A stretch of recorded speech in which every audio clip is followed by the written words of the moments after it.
तो दोस्तों, आज हम एक ऐसी स्टोरी के बारे में बात करने वाले हैं ना, जो लिटरली सीधे दिल को छू लेती है। सुधा मूर्ति जी की लिखी ये बहुत ही आइकॉनिक कहानी है, how I taught my grandmother to read. तो चलिए आज इसमें थोड़ा डीप डाइव करते हैं। देखिए, ये कोई आम सी कहानी नहीं है। ये एक ऐसी मजेदार जर्नी है जहां एक 12 साल की छोटी सी बच्ची और उसकी 62 ईयर ओल्ड दादी, जिन्हें वो प्यार से अव्वा कहती थी, उनके बीच का एक बिल्कुल ही अनोखा बॉन्ड दिखाया गया है। अब शुरुआत में ना मैं आपसे एक बहुत ही सिंपल पर थोड़ा शॉकिंग सवाल पूछता हूं। जस्ट इमेजिन, क्या एक 62 साल की बुजुर्ग दादी अपनी 12 साल की छोटी सी पोती के पैर छू सकती हैं? हमारी परंपरा में तो हमेशा छोटे ही बड़ों के पैर छूते हैं, राइट? तो आखिर ऐसा क्या हो गया होगा जिसने इस सेंचुरीज ओल्ड ट्रेडिशन को बिल्कुल ही उलट दिया? आज हम इस विश्लेषण में इसी सवाल का जवाब ढूंढेंगे और इस एक मोमेंट के पीछे छुपे उस डीप इमोशन को समझेंगे। तो चलिए सबसे पहले बात करते हैं इस कहानी के पहले हिस्से की, काशी यात्री और अव्वा। सेटअप कुछ ऐसा है। नॉर्थ कर्नाटका के एक छोटे से गांव की बात है, जहां उस जमाने में ट्रांसपोर्ट सिस्टम बहुत स्लो हुआ करता था और वहां लोगों को एक वीकली मैगजीन का बहुत ईगरली इंतजार रहता था। अब मिलिए कृष्टक्का से, यानी हमारी 62 ईयर ओल्ड अव्वा। वो कंप्लीटली इलिटरेट थी, मतलब कभी स्कूल ही नहीं गई थी, पर हर वेंसडे जब वो वीकली मैगजीन आती ना, तो उनकी 12 साल की पोती उन्हें नया एपिसोड पढ़कर सुनाती। और अव्वा, वो अपना सारा काम धाम छोड़कर इतने इंटेंस कंसंट्रेशन के साथ उसे सुनती थी कि पूछो मत। फिर बाद में मंदिर के आंगन में अपनी सहेलियों के साथ बैठकर उस एपिसोड पर लंबी चौड़ी डिस्कशन भी होती थी, एकदम फुल ऑन मूवी रिव्यू की तरह। उस वक्त ना कन्नड़ा भाषा की एक बहुत ही पॉपुलर राइटर हुआ करती थी, त्रिवेणी। वो आम लोगों की साइकोलॉजिकल प्रॉब्लम्स को अपनी स्टोरीज में बहुत बखूबी दिखाती थी। उन्हीं की एक नॉवल थी काशी यात्रा, जो कर्मवीरा नाम की मैगजीन में हर हफ्ते सीरियल के रूप में छपती थी। स्टोरी एक्चुअली एक ऐसी बुजुर्ग औरत की थी जो काशी जाना चाहती है, क्योंकि काशी जाना सबसे बड़ा पुण्य माना जाता है। पर एंड में वो अपने सारे बचे हुए पैसे एक अनाथ लड़की की शादी के लिए दे देती है। अब क्योंकि अव्वा खुद कभी काशी नहीं गई थी, इसलिए वो इस नॉवल की मेन कैरेक्टर से बिल्कुल डीपली कनेक्ट करती थी। पर लाइफ में ट्विस्ट तो आते ही हैं। कहानी का दूसरा हिस्सा है एक शादी और आंसू। हुआ कुछ यूं कि इस शांति भरे रूटीन में एक अचानक से ब्रेक आ गया। पोती जो थी वो एक पड़ोसी गांव में अपनी कजिन्स के साथ एक शादी अटेंड करने चली गई। और देखिए, उन दिनों शादी एक मैसिव इवेंट होता था। पोती गई तो सिर्फ कुछ दिनों के लिए थी, पर बच्चों के लिए वहां इतने मजे थे ना, खूब खाना, एंडलेस खेलना, कि वो एक हफ्ते तक वहीं रुक गई। वो अपनी एब्सोल्यूट फ्रीडम एंजॉय कर रही थी, इस बात से बिल्कुल अनजान कि पीछे घर पर उसकी अव्वा किस हाल में है। लेकिन जब पोती एक हफ्ते बाद शादी से लौट कर आई ना, तो उसने जो देखा उसने उसे सच में हैरान कर दिया। अव्वा रो रही थी। हाँ, सच में उसने अव्वा को मुश्किल से मुश्किल हालात में भी कभी रोते हुए नहीं देखा था।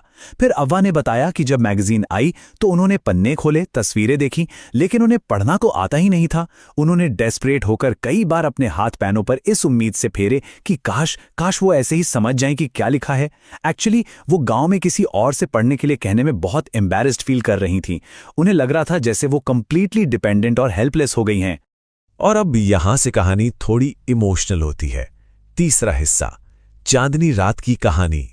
गर्मियों की रात थी। आसमान में फुल मून चमक रहा था और छत पर सभी आराम से सो रहे थे। उस शांत चांदनी रात में अव्वा आई और चुपचाप पोती के पास बैठकर अपनी लाइफ जर्नी शेयर करने लगी। उन्होंने बताया कि बचपन में ही उनकी मां गुजर गई थी। अब उस दौर में लड़कियों की एजुकेशन जरूरी नहीं समझी जाती थी, तो वो कभी स्कूल ही नहीं जा सकी। जल्दी शादी हो गई, बच्चे हुए और सारी लाइफ बस फैमिली ड्यूटीज में निकल गई। एक डीप रिग्रेट हमेशा रहा दिल में कि वो पढ़ नहीं सकी। लेकिन अब वो रिग्रेट ना एक बहुत ही स्ट्रांग डिटर्मिनेशन में बदल रहा था। जिसके बाद आता है हमारा चौथा हिस्सा, नई टीचर और नई स्टूडेंट। ये सच में एक कमाल का बिल्कुल out of the box role reversal था। एक तरफ थी हमारी 12 साल की इनएक्सपीरियंस टीचर, जिसने शुरू में इस आइडिया पर बहुत मजाक उड़ाया। उसने कहा, अरे वाह, इस एज में आप पढ़ना सीखेंगी, आपके बाल सफेद हैं, आप चश्मा पहनती हैं और किचन में इतना काम करती हैं। और दूसरी तरफ हमारी 62 ईयर ओल्ड स्टूडेंट, जो पहली बार पढ़ने बैठी थी, पर इरादा एकदम पत्थर की तरह मजबूत। अव्वा ने उस वक्त एक बहुत प्रोफाउंड बात कही। उन्होंने कहा कि अगर इंसान किसी अच्छे काम के लिए डिटर्मिन्ड है ना, तो वो किसी भी ऑब्स्टिकल को क्रॉस कर सकता है। लर्निंग के लिए कोई एज बार नहीं होता। What a powerful thought, right? और सच में उन्होंने ये प्रैक्टिकली प्रूव करके दिखा दिया। अव्वा का होमवर्क रूटीन लिटरली इनक्रेडिबल था। रीड, रिपीट, राइट और रिसाइट।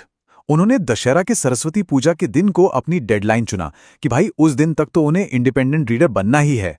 एक 62-year-old औरत आज के बच्चों से भी ज्यादा शिद्दत से पढ़ाई में लग गईं। वो कंप्लीटली एक वंडरफुल स्टूडेंट बन चुकी थी। और उनकी वो 12 साल की पोती, उनकी सिंगल डेडिकेटेड टीचर।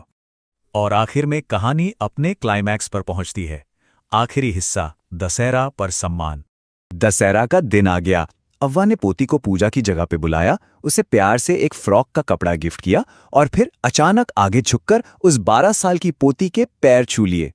पोती कंप्लीटली चौंक गई, ऑब्वियसली, क्योंकि परंपरा के हिसाब से तो छोटे बड़ों के पैर छूते हैं ना। तब अव्वा ने बहुत ही इमोशनल होकर कहा कि वो अपनी पोती के नहीं, एक टीचर के पैर छू रही हैं जिसने उन्हें इतने प्यार से और मेहनत से पढ़ना सिखाया। उन्होंने कहा, क्या हमारे शास्त्रों में नहीं लिखा कि एक टीचर का सम्मान होना चाहिए, चाहे उनकी एज और जेंडर कुछ भी हो? ये सुनकर ना पोती के आंखों में भी आंसू आ गए। उसने वापस अव्वा को नमस्कारा किया और उन्हें अपने पहले स्टूडेंट के रूप में उसी काशी यात्रे नॉवल की एक न्यूली पब्लिश्ड कॉपी गिफ्ट की। और पता है अव्वा ने क्या किया? उन्होंने तुरंत किताब खोली और खुद से बिना किसी की मदद के टाइटल और पब्लिशर का नाम एकदम क्लियरली पढ़ लिया। उस एक पल में पोती को एहसास हुआ कि उसकी पहली स्टूडेंट सच में फ्लाइंग कलर्स के साथ पास हो गई थी। अव्वा अब फुली इंडिपेंडेंट थी। तो दोस्तों, अव्वा की इस हार्ट टचिंग कहानी ने ये प्रैक्टिकली साबित कर दिया कि एज सच में सिर्फ एक नंबर है। अगर 62 की एज में एक दादी अपना डर और झिझक छोड़कर स्क्रैच से अल्फाबेट सीख सकती हैं और खुद से एक नॉवल पढ़ सकती हैं, तो क्या हम आज अपनी खुद की मेंटल बैरियर्स को तोड़कर कुछ नया सीखने के लिए तैयार हैं? अव्वा का ये डिटर्मिनेशन लाइफ लॉन्ग लर्निंग को अपनाने के लिए एक अल्टीमेट इंस्पिरेशन है।